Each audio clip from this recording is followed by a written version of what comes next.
मित्रांनो, आलात ना परत? हा व्हिडिओ बघा अगोदर.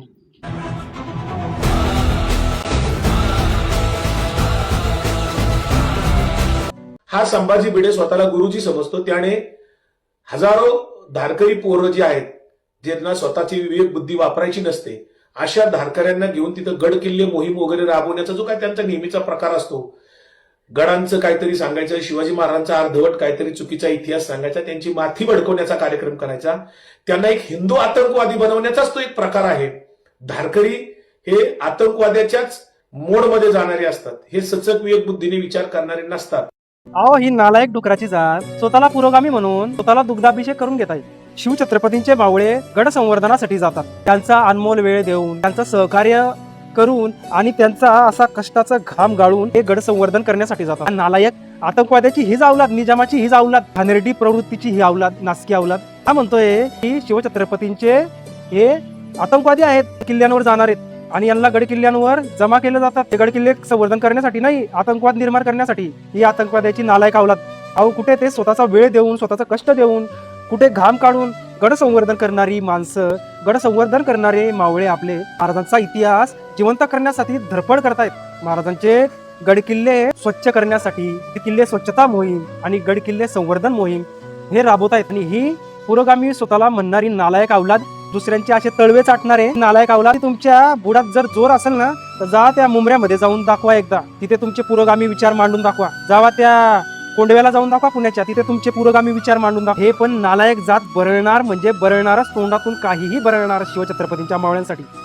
पण स्वतःला हिंदू म्हणून घेणारे हे आमचे आमदार, स्वतःला हिंदू म्हणून घेणारे हे शिवछत्रपतींचा अपमान जेव्हा हा भागेश्वर नावाचा भामटा या महाराष्ट्रात येऊन करतो, तेव्हा यांच्या तोंडाला कुलूप लावलेलं असतं. महाराष्ट्रातल्या लोकांचा आणि हिंदू लोकांचा सर्रास गैरवापर करणे चालू आहे.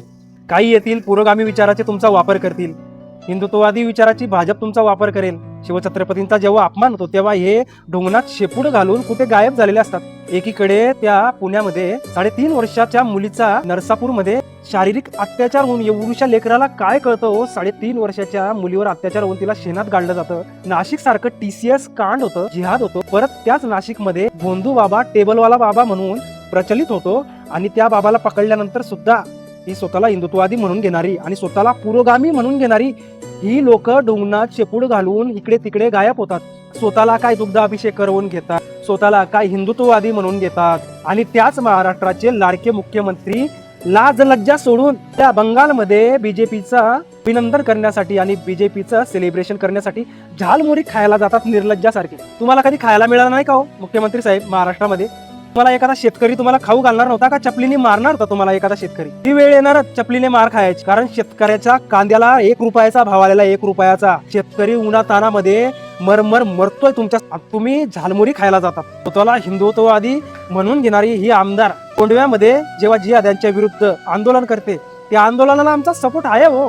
पण तुम्ही एकीकडे छत्रपतींचा अपमान होत असताना तोंडाला कुलूप लावून बसतात, याचा आम्हाला राग येतो. ही पुरोगामी विचाराची सडलेली मानसिकतेची प्रवृत्तीची लोक त्यावेळेस नरसापूर सारख्या प्रकरणावर शांत बसतात, त्यावेळेस आम्हाला राग येतो. ज्यावेळेस मालेगाव सारख्या प्रकरणामध्ये ही बाणगुळ, ही लांडगी शांत बसतात पुरोगामी विचाराची आणि हिंदुत्ववादी विचाराची, तेव्हा आम्हाला राग येतो. अजून काही त्या लेकराला न्याय मिळाला नाही, ज्या 3.5 वर्षाच्या लेकरावर अन्याय झाला. त्या लेकराच्या बापाला आंदोलन करण्याचा सुद्धा अधिकार नाही. काय त्याच्या मनावर बितले असेल आणि काय त्याचं मन म्हणत असेल, एक पोलीस अधिकारी आंदोलन करणाऱ्या त्या लेकीच्या बापाला कॉलरला धरून उठवतो. त्या लेकीला अन्याय झालेला, ज्या लेकीवर, त्याच प्रोटेस्ट करणाऱ्या लोकांवर पोलीस लाठ्याकाठ्यांनी हल्ला करतात. त्या पोलिसांना ऑर्डर कोणी दिली हो? गृहमंत्री पद कोणाकडे आहे महाराष्ट्रामध्ये? मला सर्रास चुत्या बनवण्यात येत आहे. तुम्ही झोपलेले आहे का? आणि लोकांना त्यांची तरी काय चूक? मतदानाच्या वेळी 2-2 हजार तुम्ही फोन लावून भीक मागणारे, 2-2 हजार रुपयासाठी मतदान विकणारे तुम्ही सर्व जनता महाराष्ट्रातली जनतेने मतदान विकलेलं आहे.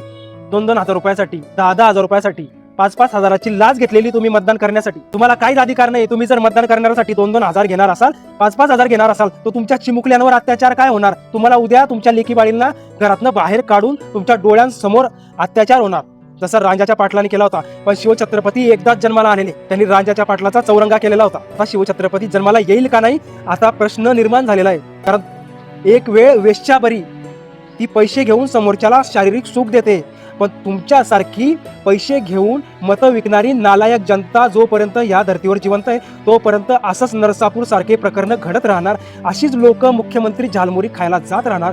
अशीच ही पुरोगामी विचाराची लोक वारकरी संप्रदायाचा अपमान करत राहणार आणि हे तुम्हाला झेलावं लागणार. हे तुमच्या कर्माचे फळ आहे. त्याच्यावर तुम्ही नक्कीच विचार केला पाहिजे. जय हिंद, जय महाराष्ट्र, जय जिजाऊ, जय शिवराय आणि जय शंभूराजे.